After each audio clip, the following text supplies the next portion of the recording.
Hello, network marketing professionals. I'm Tim Sales. There's a stock trader by the name of Bill Ackman who has announced to the media that he is betting against Herbalife stock and that he thinks Herbalife is a pyramid scheme. Just so you know, I am not and never have been with Herbalife. Mr. Ackman has apparently shorted 20 million shares of Herbalife stock. Shorting a stock is a term used to describe he is betting the stock price will go down. If the stock price moves down $1, Bill Ackman makes $20 million. If the stock moves down $10, he makes $200 million. That should answer the question in everyone's mind why he's going public on the media stage and is roaring to all who will listen that because Herbalife doesn't have a high enough percentage of real customers buying their products, it's an illegal pyramid scheme. And he's also claiming that Herbalife preys on the financially unsophisticated. He's saying that he is trying to save the victims in Herbalife that can't save themselves. There's 3 points that I want to make. Point 1, I'm sorry to doubt Mr. Ackman's sincerity, but placing a $1 billion bet against Herbalife before he made the comment that Herbalife preys on the poor makes no sequential sense if his intent is to save people from harm, because many of Herbalife's distributors own the stock also. Perhaps had he opened an Herbalife Poor People Foundation and pledged the profits that he and his company, Pershing Square, earn off the drop of Herbalife stock, then maybe I'd believe he truly cared about those poor Herbalife victims.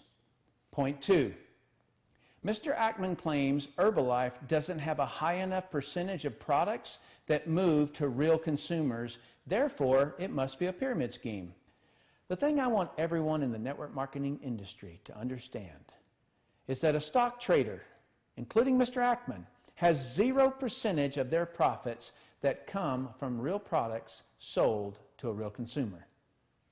Obviously, a stock trader's business model is different, but at a fundamental level, Mr. Ackman is criticizing Herbalife distributors for not selling enough products to retail customers, yet stock traders sell no products. I think this is a case of the pot calling the kettle black. Point 3. Concerning Mr. Ackman's comment that Herbalife targets the financially unsophisticated, I would have been his definition of financially unsophisticated, because when I joined MLM, I was in the military earning under $20,000 a year. I think my lack of financial sophistication prohibits me from understanding investments the way that he sees them. To me, an investment, to be a good investment, always requires someone to pay more for it. This is true in stocks, real estate, coins, paintings. When there are no more people willing to pay a higher price, the price of the investment collapses, and everyone other than the sophisticated trader who sold out at the top loses some or all of their money. I want you to think about something. When a stock trader buys a stock and later sees it selling off and wants to lock in his profits or prevent further losses, who does he sell his shares to? The people who buy the shares near the top in the stock trading industry are known as the cattle and sheep. Without the cattle and sheep, the sophisticated trader would have no one to dump his shares on. I see it as heartless guy must find dumb guy to dump his shares on. The only exception to my views of investments is when someone holding the asset adds some kind of value to it, like buying land and building a house on it and then reselling it. But as a stock trader, there is no added value. If you buy Apple stock, you don't better Apple's products. You don't invent new products. You don't hire and train staff, nor do you help Apple write an advertisement and sell more widgets. You just buy something and look for a dumber person to buy it at a higher price, who will then try to find an even dumber person until eventually the owner of the asset can't find any dumber people to buy it. Then he realizes he's the dumbest of them all. Stock price collapses and starts the cycle all over again. Pretty scammy if you ask me. So when anyone claims that an MLM company will collapse when no more new people are available to join the scheme, yet it has never happened, it is particularly hypocritical when someone from the stock trading industry makes this allegation. In my view, the financially sophisticated are those who add value to an asset. And to me, people are the greatest assets. When I can educate someone to control their weight, I'm adding value. I've found that creates a long-term friend and customer.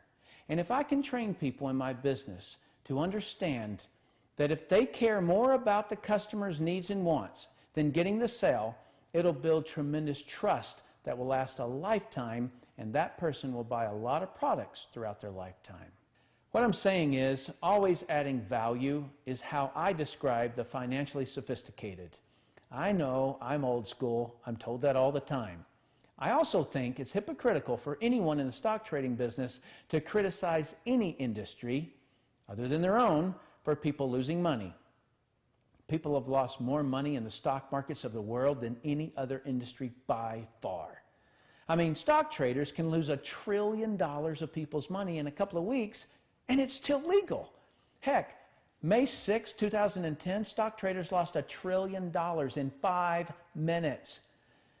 What's being called the flash crash. It's unbelievable. A quick message to the media. Do yourselves a favor and don't ever quote Robert Fitzpatrick. He destroys your credibility. He is not an expert on pyramids, as he claims. He is an MLM critic, which is very different than an expert. He hates and is obsessed with anyone who succeeds in MLM because he failed at it. That he won't accept MLM as being legal, he has total disobedience and disregard for established law. Every problem in the industry that he brings up, I could discredit with undeniable facts in seconds. The only people who fall for his fabrications and out-of-context statements are people who know nothing about MLM, pyramids, and Ponzi schemes. As an example, he stated on CNBC that 96% of people in MLM don't succeed or don't make their money back. That was deceptive, and he knows it. He didn't factor in people who upgrade from customer to distributor so they can get the products at wholesale. He also doesn't compare that statistic to any other comparable industries. Mr. Fitzpatrick should become an advocate of something instead of a critic of something. Start an industry where 96% succeed in it, and maybe I'll join you. Journalists and the media need to understand something. The MLM industry has been around for over 50 years. There are approximately 74 million people involved at some level. Over 70% of the U.S. population has bought a product from us. Maybe 40 years ago, you could break a news story about someone being deceived by an MLM company, but there is no breaking story here. The public already knows about MLM, and the government already regulates MLM. The media has ganged up on and attacked the multi-level marketing industry about every 3 to 5 years, but their content used in the attacks has not changed in 50 years. It's the same old stuff. What they accuse each company they attack of is what the Federal Trade Commission sued Amway for 35 years ago and lost. One of the facts that came out of that suit, which is never mentioned in the media, was that Amway proved that people lower in the ranks did in fact make more money than people higher in the ranks. When you know this fact, it's impossible to attach the word pyramid to the MLM structure. Because a pyramid scheme is each level earning less. Therefore, the people at the top are making all the money. And in MLM, I don't know a single company, and I know hundreds, where the first person in the business is making the most money.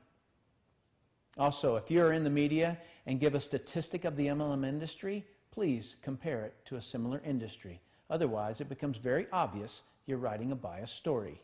My point is, between the media attacking and the government regulating us, if we had any skeletons in our closet, they've been sitting on the front porch for 50 years, and the government has already regulated those behaviors.